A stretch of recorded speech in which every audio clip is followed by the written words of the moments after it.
Hey, what's up guys and welcome back to askNK. Today we have some interesting update coming from the folks at Adobe alongside with Epic Games. So right now, Substance 3D for Unreal Engine is now available and it makes a lot of sense. Substance has been available for Unreal Engine 4, but the new update actually caters to Unreal Engine 5. Now for those who would like to read more about this, there's going to be a link in the description that will bring you over to the documentation where you can check out all of the nice things that's available.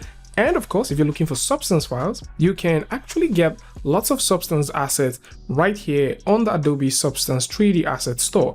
And of course, if you're looking for free stuff, you can go over to the community asset section where you can find tons of things from materials to smart materials, atlases, decals, models, filters, and also texture generators. But what you should be looking for is materials. And right here, we have about 745 materials that caters to lots of things from alphas to bricks to glasses, landscape, painting, plasters, plastic, roof, stones, and all that stuff. So with all of these materials, you should be able to get a good head start with some free stuff that you can use in Unreal Engine. Now with that said, let's dive directly into Unreal Engine and take a look at how this actually works. So with Unreal Engine 5 open right here, what you need to do is go over to Edit, go over to Plugin, and then search for the word Substance. So we'd need the Substance add-on to be active for this to work. Now, since we already had this installed previously, we're just going to turn this on and close it. Now, once you restart and you're back, you can start working with the Substance files. So I'm just going to go over to the materials section and let's create a brand new folder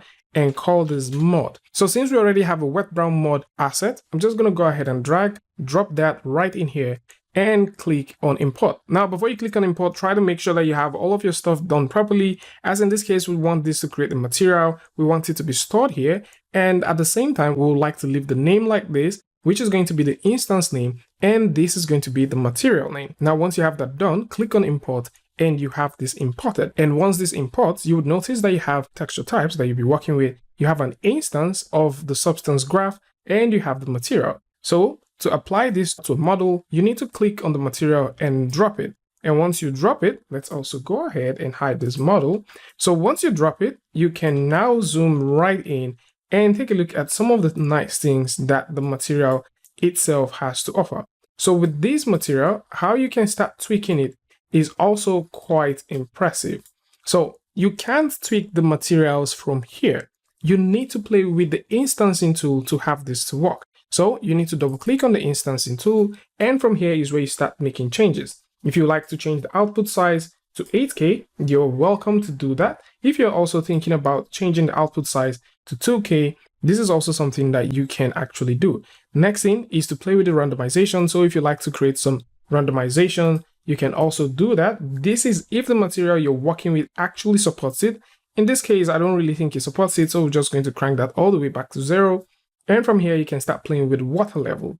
So we can drag the water level all the way back, all the way forward, and we can get some very nice and impressive things. If you like to darken the water, say, it's a very muddy water, very dirty water, you can also get that. You can also play with the edge wetness and you'll be able to notice that this is happening. So we can look at that.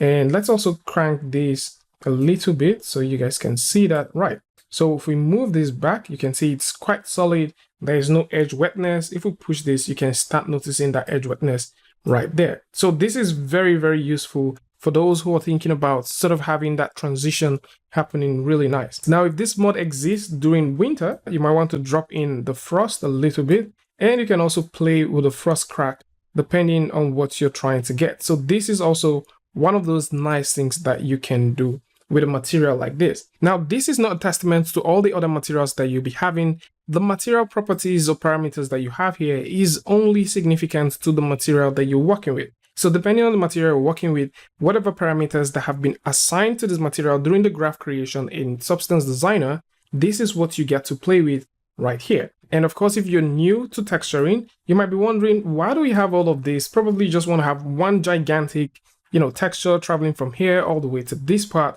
One thing to keep in mind is the instance doesn't control that. What controls this is the material itself. So for that, you need to go ahead and double click on the material, pop that up, go over to the tiling, turn on the split UV, and also turn this on as well. Drop this down to 0.1, press the enter key and drop this other one 0.1, and press the enter key. And that way you would have one gigantic stuff. I mean, if this is what you're going for. So this is more like it. For those who like to catch up with the Substance 3D for Unreal Engine, you can simply come through and grab this right here. And if you're a Unity user and you're thinking about getting the Unity version, the Substance 3D for Unity is also available, and you can simply go ahead and get it right now. Substance 3D for Unity is currently available for 2020.3.27 and higher versions. And by all means, if you're into working with stuff like this and you like to reduce the round trip of going from your DCC app to Substance and from Substance to your game engine back and forth, you can simply use this and reduce that round trip. At the same time, you can of course go ahead and catch up with all of these nice things that are available right here on the community asset store that are totally for free. And if you're looking for paid ones, you can also find some paid ones right over here as well. And that's about it. Tell me what you guys think about these ones in the comment section. Links to all of this is going to be in the description, so do well to check it out. And of course, if you like this video or you like something from this, you can go ahead and give a like, and don't forget to share with a friend. And until I see you guys in the next one, peace.